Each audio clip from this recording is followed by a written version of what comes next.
내가 이 이야기를 하는 동안 마당의 살구나무 잎이 느리게 흔들렸다.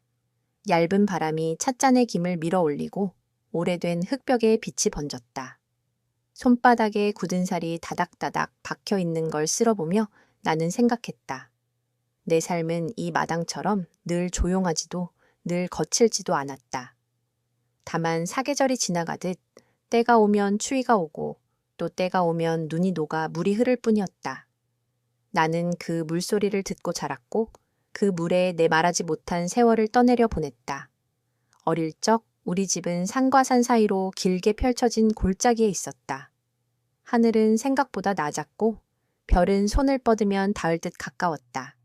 아침이면 양들이 우리를 떠나 능선으로 퍼졌고 아버지는 낡은 차판을 걸쳤다. 겨울에는 양모 냄새와 연기 냄새가 집안에 배었다. 어머니는 양털을 삶아 말리고 그것을 두드려 펴서 슈르닥이라 부르는 모직 깔개를 만들었다. 손등에 뜨거운 물이 튀면 괜찮다 하며 손바닥으로 쓱쓱 닦고 다시 일로 돌아갔다. 우리는 빵 반죽을 얇게 늘여 탄두르에 붙였고 따끈한 빵을 찻잔과 함께 돌려가며 먹었다. 차는 유리잔이 아니라 작은 사발에 따랐다. 사발을 두 손으로 감싸쥐는 사이 집 안은 사람 목소리와 양의 울음소리와 오래된 현악기 코무즈의 소리로 가득 찼다. 봄이 오면 강물이 거칠어져 다리를 지나갈 때마다 물안개가 허벅지까지 차오르는 듯했다. 초여름이면 들판은 작은 노란 꽃을 붙잡고 흔들렸고 가을이면 살구와 사과의 껍질이 햇살에 반짝였다. 나는 그 모든 계절 속에서 자라는 게 너무도 당연한 일이라 생각했다. 나에게 주어진 길이 어디로 이어지는지 따져 묻지 않았다. 학교에서 선생님은 우리에게 도시의 사진을 보여주었는데 높은 건물 아래로 사람과 자동차가 개미처럼 움직였다. 나는 그 사진을 오래 보다가 노트에 조그맣게 내 이름을 적었다.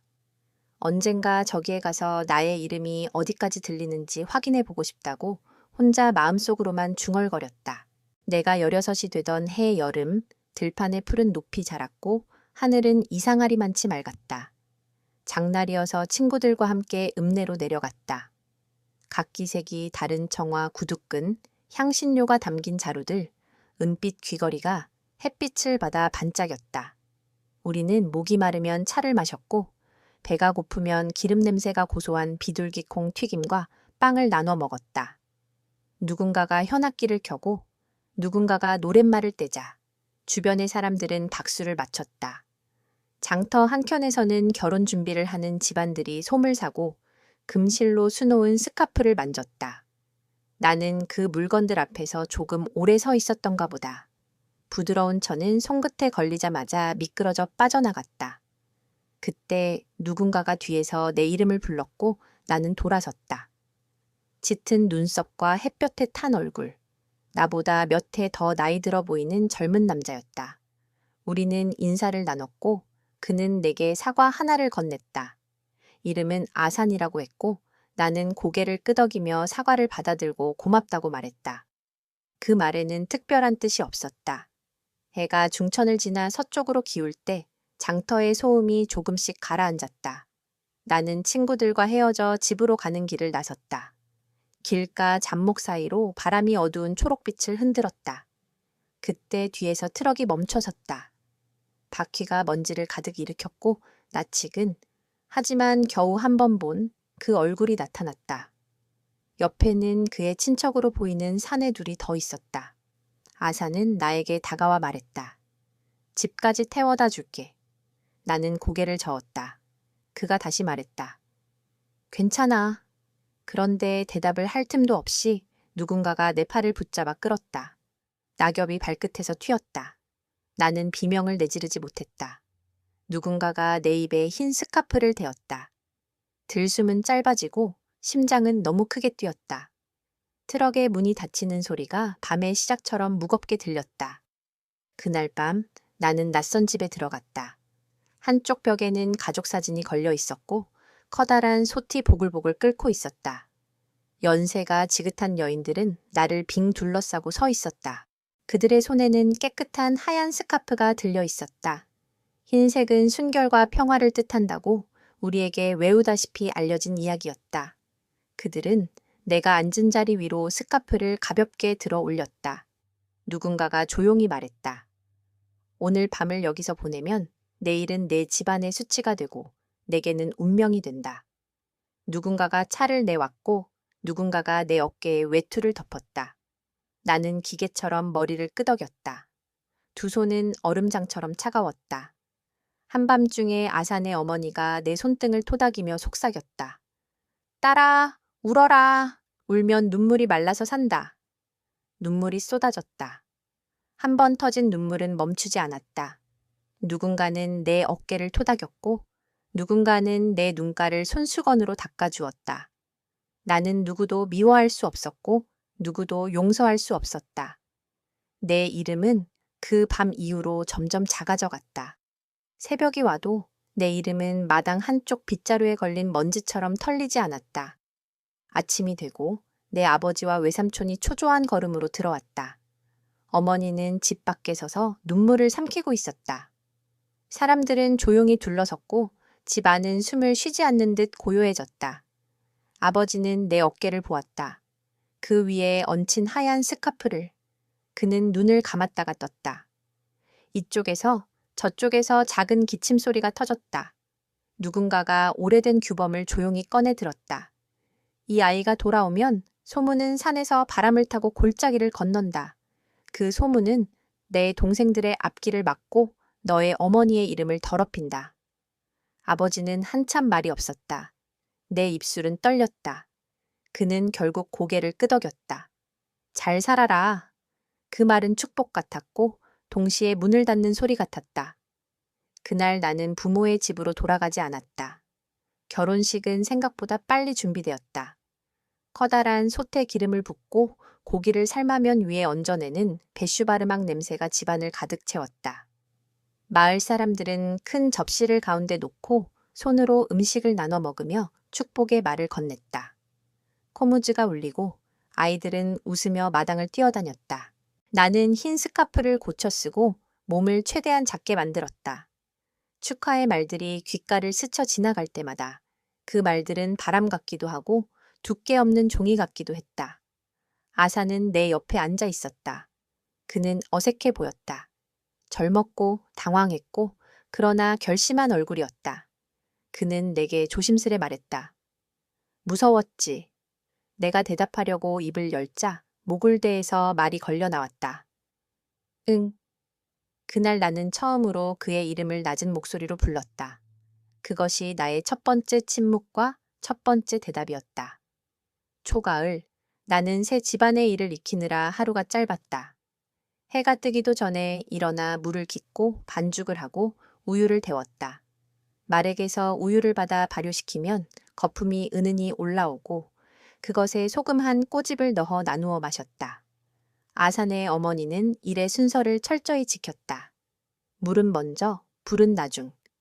빵은 안에서 밖으로 붙이고 시선은 밖에서 안으로. 그의 말은 단단한 돌처럼 움직이지 않았다. 밤이 오면 나는 손이 아려 잠이 오지 않았다. 손바닥의 미세한 상처들은 하루가 지나면 또 새로 만들어졌다. 아사는 종종 낮에는 들로 나가 일을 하고 밤에는 현관에 앉아 담배를 피웠다. 그는 말수가 적었다.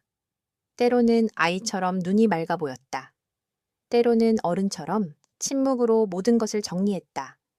한겨울 그는 나무를 패다가 손가락을 다쳤다. 피가 묻은 붕대를 갈아주며 나는 그에게 물었다. 왜 그날 나를... 그는 대답하지 않았다. 대신 짧게 숨을 들이쉬고 나를 보더니 말했다. 그게 우리가 배운 방식이었다. 그 말은 칼날처럼 얇았다. 얇아서 더 아팠다. 나는 고개를 끄덕였다. 그날 이후로 나는 그에게 그 질문을 다시 묻지 않았다. 세월은 우리에게 아이를 주었다. 첫눈이 마당에 가볍게 내려앉던 날 작은 울음이 방 안을 비집고 나왔다. 아이의 머리카락은 검고 부드러웠다. 나는 아이를 안고 오래 울었다. 그 울음은 그동안 흘렸던 눈물과 달랐다. 내 안에서 묶여있던 매듭이 조금 느슨해지는 듯했다. 아사는 아이를 안고 서툰 손길로 등을 두드렸다. 밤마다 우리는 교대로 아이를 안고 흔들었다. 밖에서는 흰 숨이 허공으로 피어올랐다. 그 시간들이 우리를 천천히 붙들었다. 나는 아이에게 작은 노래를 불러주었다. 그 노래는 내 어머니가 내게 불러주던 리듬을 닮았다. 아이의 손가락이 내 손가락을 움켜쥘 때마다 나는 아직 끝나지 않은 겨울을 견딜 수 있을 것 같았다. 하지만 삶은 늘 한 가지 얼굴만 보여주지 않는다. 이후 몇 해 가뭄이 심했고 양들이 병에 걸렸다. 남자들은 돈을 벌기 위해 도시와 먼 나라로 떠났다. 아산도 봄이 시작될 무렵 떠났다. 여름이 끝나기 전에 돌아올게. 그는 그 말을 하고 떠났다. 그런데 여름은 3번이나 다시 왔다. 그 사이 아이는 자랐고 나는 2번째 아이를 낳았다. 장작값은 올라갔고 밀가루 부자 집과 가난한 집의 부엌은 점점 다른 냄새를 풍겼다. 마을 회관에서는 젊은 여자들이 한 번씩 모여 글을 배우고 시내에서 온 여자가 권리를 이야기했다. 선택은 내 것이다. 그 말은 아직 내게는 낯설었다. 내게는 내일의 반죽과 오늘의 우유가 먼저였다. 그러나 그 말은 어딘가에 깊게 박혀 녹지 않는 얼음처럼 오래 남았다. 3번째, 여름 끝자락, 아산이 돌아왔다. 창백해진 얼굴과 마르고 길어진 손가락을 가지고 그는 문턱을 넘어오자마자 아이들을 찾았다. 큰아이는 그의 목에 매달려 울었고 둘째는 낯을 가리다 곧 손을 내밀었다. 우리는 그날 밤 한참을 말없이 앉아 있었다. 그가 말문을 열었다. 미안하다. 그 말은 가볍지 않았다. 늦었지만 더 늦을 수도 있는 말이었다. 나는 아무 말도 하지 않았다. 그 후로도 아사는 종종 미안하다고 말했다. 말이 쌓이면 무게를 가진다. 어떤 날은 그 무게가 우리를 주저앉혔고 어떤 날은 그것이 우리를 다시 일으켜 세웠다. 시어머니와의 관계는 오랫동안 단단했고 가끔은 너무 단단해서 부딪히면 아팠다. 나는 모퉁이에서 혼자 눈물을 훔치기도 했다. 그러나 그녀도 내게 배움을 주었다. 깔개를 고르는 눈, 천을 다루는 손, 축제날의 음식과 상차림, 손님이 들어올 때의 시선과 말의 길이. 그녀는 말하지 않아도 살아온 법을 보여줬다. 어느 겨울밤 그녀가 아팠다. 불을 낮추고 휴식하는 사이 그녀가 내 손을 잡았다.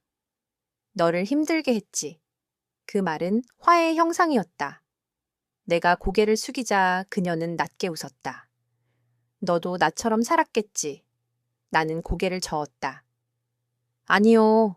저는 다르게 살고 싶어요. 그것은 우리 둘 모두에게 새로운 말이었다. 그녀는 잠시 놀라다가 웃음을 멈추지 못했다. 그것도 좋다. 우리 첫째는 커서 학교를 멀리 다니게 되었다. 도시의 사진 속 세계로 한 발 들어갔다. 그녀가 처음으로 집에 돌아왔을 때 긴 상의 대신 짧은 재킷을 입고 있었고 머리를 질끈 묶고는 눈을 반짝였다. 엄마, 이런 것들을 배워. 그는 휴대전화로 사진을 보여주었다. 높은 건물, 밤의 불빛, 도서관의 조용한 책장들. 나는 그 사진을 보며 웃었다. 어린 날 내가 노트에 적어두었던 이름이 떠올랐다. 그 이름은 이제 다른 길 위에 서 있구나. 나는 속으로 말했다. 잘 가라. 한편으로는 두려웠다. 우리 마을의 질서, 어른들의 눈길, 축제와 애도의 방식, 그 모든 것이 아이에게 여전히 필요한가? 아니면 아이에게 더 이상 맞지 않는가? 나는 대답을 갖고 있지 않았다. 그저 밤마다 아이의 잠든 얼굴을 한 번 더 들여다보고 두 손을 꼭 모았다. 그해 여름, 마을 사람 하나가 어린 신부를 끌고 들어오는 광경을 나는 또 보았다. 여자는 울음을 삼키고 있었다. 사람들은 우리 집에서 했던 그 말들을 또 했다. 오늘 밤을 여기서 보내면 나는 자리에서 일어나 바깥으로 나왔다. 심장이 또 크게 뛰었다. 고개를 들었을 때 별이 낮게 내려앉아 있었다. 나는 대문 앞에서 한참을 서 있었다. 그리고 다시 안으로 들어가 차를 데웠다. 그날 밤 나는 잠들지 못했다. 흰 스카프의 무게가 다시 어깨를 누르는 듯했다. 하지만 나는 끝내 아무 말도 하지 못했다. 그 말은 내 목구멍에서 커다란 돌처럼 걸려 움직이지 않았다. 어느 가을 아산과 나는 강가로 갔다. 물길이 좁아지는 지점에서 그는 아이들과 돌을 던져 물수제비를 만들었다. 아이들의 웃음이 물 위로 튀었다. 아산이 내게 다가와 말했다. 그때 내가 하지 말았어야 했어. 나는 그를 보았다. 그의 눈가에는 얇은 주름이 늘었고 손등에는 흉터가 희미하게 자리 잡고 있었다. 이제 와서 무슨 소용이 있나. 내 말은 차갑지도 따뜻하지도 않았다. 그는 고개를 끄덕였다. 그래도 말하고 싶었어. 그날 이후로 그는 예전보다 말을 더 했다. 어떤 밤에는 자신의 젊음을 미워한다고, 어떤 아침에는 내 침묵을 무서워했다고. 나는 손을 그의 손등 위에 올렸다. 말은 적었지만 그 손은 오래 있었다. 세월이 더 지나자 나는 점점 마을의 어른이 되었다. 혼례가 있으면 상을 차리는 법을 가르쳤고 상복을 입는 법과 애도의 말을 알려주었다.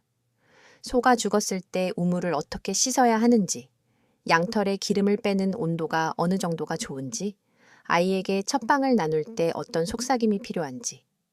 나는 내가 배운 것을 전했다. 동시에 나는 여자아이들의 눈을 주에 깊게 보았다. 누군가의 눈빛에서 오래된 내 그림자가 스친다면 차를 한 잔 더 내어주고 마당 끝 그늘로 함께 걸었다. 그늘에서는 바람이 덜 불었고 말들은 우리를 가만히 두었다. 나는 그곳에서 아주 작은 말들을 했다. 네가 하고 싶은 말이 있으면 나에게 먼저 말해도 돼. 때로는 아무 대답이 돌아오지 않았고 때로는 깊은 한숨이 오래 이어졌다. 그 한숨은 내가 아는 무게였다. 아사네의 어머니가 세상을 떠났을 때 우리는 오래된 슈르닥을 그녀의 발밑에 펼쳐놓았다. 흰 천을 이마 위에 얹고 그녀가 좋아하던 차를 끓여내었다. 사람들은 모여 이야기하고 노래를 낮게 읊조렸다. 나는 그녀의 손을 마지막으로 잡았다. 어머니, 내 목소리는 어린아이 같았다. 장례가 끝난 뒤 한동안 집안은 고요했다. 그 고요 속에서 나는 첫 번째로 긴 편지를 썼다. 누군가에게 보낼 게 아니라 나에게 보내는 편지였다. 나는 나의 16살에게 썼다. 너는 지금 공포로 말하지 못하고 있다. 이 다음에도 오랫동안 말하지 못할 것이다. 하지만 내 손은 살아있을 것이다. 손은 반죽을 하고 빨래를 헹구고 아이의 등을 두드리고 어른의 손을 잡는다. 그 손끝이 내 진짜 목소리다. 너는 그 손끝으로 세상과 연결돼 있을 것이다. 나는 그 편지를 서랍 깊숙이 넣어두었다. 도시는 점점 가까워졌다. 마을에는 더 많은 차가 드나들고 어두워지면 전화기의 불빛이 길을 만들었다. 딸은 도시에 살며 일했고 아들은 마을과 도시 사이를 오갔다. 어느 날 딸이 아이를 데리고 집에 왔다. 아이는 내 무릎 위에 올라앉아 익숙하지 않은 언어로 나를 흉내냈다. 나는 웃었고 아이는 더 크게 웃었다. 그때 딸이 조심스럽게 물었다. 엄마, 내 친구가 어느 마을에서 억지로 결혼을 당했대. 그 친구를 도울 수 있을까? 나는 숨을 크게 들이쉬었다. 내 앞에는 두 갈래 길이 놓여 있었다. 선택하지 못하면 길은 자동으로 나를 삼켜버릴 것이다. 나는 딸의 손을 잡았다. 우리가 할 수 있는 말을 하자. 우리가 들을 수 있는 이야기를 듣자. 그날 밤 우리는 외지에서 온 여자가 나눠준 전단지를 펼쳐보았다. 전화번호와 주소, 그리고 짧은 문장. 전통은 사람을 지키기 위해 있다. 그 문장을 나는 오래 봤다. 내 안에서 그것이 천천히 고개를 돌렸다. 한겨울, 눈이 무릎까지 쌓인 날, 마을 회관에서 작은 모임이 열렸다. 여자들만 모였고 모두 양말과 모자를 단단히 챙겨 입었다. 차는 영업 후 끓었고 누군가는 빵을 잘라서 돌렸다. 대신 말이 들리는 시간이었다. 어떤 이는 상처를 이야기했고 어떤 이는 부러움을 이야기했다. 나는 차를 돌리다가 어느 순간 말을 꺼냈다. 내 16을, 그 하얀 스카프를, 아버지의 말없는 고개를, 어머니의 젖은 눈을. 내 목소리는 떨렸지만 끊기지 않았다. 방 안은 조용했다. 누군가는 눈을 감고 누군가는 사발을 꼭 쥐었다. 내가 말을 마치자 젊은 여자가 내 쪽으로 다가왔다. 그는 작은 목소리로 말했다. 고맙습니다. 내 손등 위에 그의 따뜻한 손이 잠시 얹혔다. 그 짧은 무게가 내게 오래 남았다. 아사는 늙어갔다. 어느 봄 강물이 불어났을 때 그는 미끄러져 물에 빠질 뻔했다. 나는 언덕 위에서 그를 불렀고 마침 지나가던 젊은이 둘이 그를 건져 올렸다. 그날 밤 그는 마루 끝에 앉아 한참을 하늘만 바라보았다. 살아있는 게 미안할 때가 있다. 그는 말했다. 나는 고개를 저었다. 살아있는 게 용서할 기회야. 그는 내 쪽으로 몸을 조금 기울였다. 우리는 그 밤 내내 잠이지 않았다. 잠들지 못한 시간들이 우리에게 가끔은 약이 되었다. 아침이 오면 우리는 다시 반죽을 하고 장작을 나르고 물을 끓였다. 그것이 삶이었다. 이제 나는 할머니가 되었고 내 손은 더 느리게 움직인다. 그러나 나는 여전히 반죽의 온도를 손끝으로 알 수 있다. 살구나무 아래에서 손자에게 옛 이야기를 해줄 때 나는 더 이상 공포를 먼저 떠올리지 않는다. 대신 풀냄새, 어린 양의 눈빛, 겨울밤 창문에 매달린 서리꽃, 첫 번째 빵의 뜨거운 김, 그리고 처사이의 울음을 먼저 떠올린다. 나는 손자의 어깨에 담요를 둘러주며 말한다. 네가 살게 될 세상은 우리 것과 많이 다를 거야. 하지만 어떤 사람의 눈에도 눈물이 있고 어떤 손에도 일의 온기가 있어. 너는 그걸 알게 될 거야. 손자는 내 말을 반쯤 이해하고 고개를 끄덕인다. 그 끄덕임이 귀엽고 조금은 아프다. 나는 여전히 매년 봄이면 강가에 간다. 물은 항상 같은 방향으로 흐르는 듯하지만 사실 매번 다른 물이다. 나는 그 물에 내 오래된 이름을 한번 불러본다. 낮은 목소리로 들리지 않게. 그러면 물이 대답한다. 나는 가고 너는 남는다. 그러나 너의 이야기는 여기서 한 번 더 시작된다. 나는 그 말을 듣고 집으로 돌아온다. 돌아오는 길에 흙먼지가 신발을 덮는다. 흙먼지를 털어내면서 나는 내 16색에 다시 편지를 쓴다. 이번에는 조금 더 짧게. 너는 잘했다. 살아서 잘했다. 그 문장을 적고 나면 마음이 조금 더 가벼워진다. 나는 내 삶을 사랑한다고 지금은 말할 수 있다. 누군가는 묻는다. 어떻게 그럴 수 있느냐고. 나는 대답한다. 사랑은 강요될 수 없지만 사람은 서로를 배울 수 있다. 아산에게서 배운 것은 사과와 기다림이었고 어머니에게서 배운 것은 일과 질서였다. 시어머니에게서 배운 것은 절제와 자존이었다. 아이들에게서 배운 것은 미래를 향해 열리는 눈빛이었다. 이 모든 배움이 전통이라 불릴 수 있다면 나는 그 전통을 지키고 싶다. 하지만 다른 모든 것, 두려움으로 입을 닫게 하고 눈물을 수치로 만들며 선택을 강요하는 것, 그것은 전통이 아니다. 그것은 단지 오래된 공포일 뿐이다. 그런 공포 앞에서는 우리는 서로의 손을 잡아야 한다. 이야기를 마치기 전에 나는 작은 상자를 꺼낸다. 그 안에는 반쯤 달아빠진 흰 스카프가 있다. 오래전 내 어깨를 눌렀던 그 무게의 기억이 천의 결 속에 아직 숨어 있다. 나는 그것을 조용히 펼쳐 햇빛에 비춘다. 천은 얇고 바람에 가볍게 흔들린다. 나는 그것을 다시 고이 접는다. 이 스카프는 이제 더 이상 나를 억누르지 않는다. 이 천은 내가 어느 날 입속에 넣고 삼킨 침묵이 아니라 내가 다시 꺼내어 조심스레 말로 만든 용서와 다짐의 조각이다. 나는 상자를 닫는다. 살구나무 그림자가 마당을 길게 가로지른다. 노년이 되면 많은 것들이 선명해진다. 뜨거운 기름에 면을 넣던 소리, 첫 서리가 유리창에 맺히던 아침, 장날의 소란, 그리고 문이 닫히던 그 밤의 무거운 공기. 그 가운데서도 나는 한 가지를 분명히 알게 되었다. 사람의 삶은 말로만 이루어지지 않는다. 손으로, 눈으로, 침묵으로, 그리고 때로는 서로의 기다림으로 이루어진다. 나는 오랫동안 침묵을 살았다. 그 침묵은 나를 보호했고 동시에 나를 가두었다. 이제 나는 안다. 침묵이 보호가 되려면 그 끝에는 반드시 말이 있어야 한다. 그 말은 화려할 필요가 없다. 나는 여기 있다. 그것으로 충분하다. 살구꽃이 질 무렵 마을의 어린 신부가 내게 와서 물었다. 어머니, 사랑은 뭔가요? 나는 웃었다. 아주 오랜만에 진심으로 웃었다. 사랑은 네가 선택하는 것, 네가 지키는 것, 네가 놓아주는 것, 그리고 무엇보다 사랑은 네가 내 이름을 잊지 않도록 붙잡아주는 것. 그녀는 내 얼굴을 오래 바라보더니 천천히 고개를 끄덕였다. 나는 차를 따랐다. 김이 올라왔다가 사라졌다. 우리는 그 김의 길을 한동안 바라보았다. 그리고 아무 말도 하지 않았다. 말이 필요 없을 때가 있다. 그때 우리는 서로의 손등 위에 가볍게 손을 얹었다. 그 손길의 온도가 오래 남았다.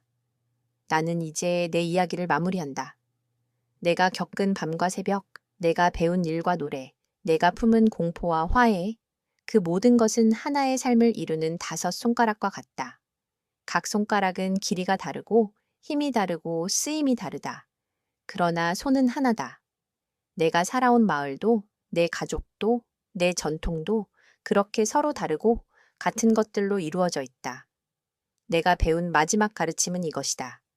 전통은 사람을 묶기 위한 줄이 아니다. 사람을 손잡기 위해 길게 뻗어 있는 띠다. 그 띠로 우리는 서로를 잡고 강을 건넌다. 물살은 여전히 차갑지만 손에 용기가 있다면 우리는 넘어지지 않는다. 해가 기울어 마당이 길게 누워 있다. 나는 남은 차를 한 모금 마신다. 찻잔 바닥에 작은 잎사귀가 남아 빛난다. 나는 그것을 조용히 바라본다. 그리고 나지막이 말한다. 나는 잘 살았다. 그리고 너희는 더 잘 살 것이다. 내 목소리는 바람에 섞여 살구나무 잎을 스친다. 바람은 고개를 끄덕이는 듯하다. 나는 미소를 짓는다. 오래 걸려 여기까지 왔다. 그러나 이제야 알겠다. 내 삶은 나의 삶이었다. 그리고 그 사실을 아는데 한 사람의 생애가 필요했다.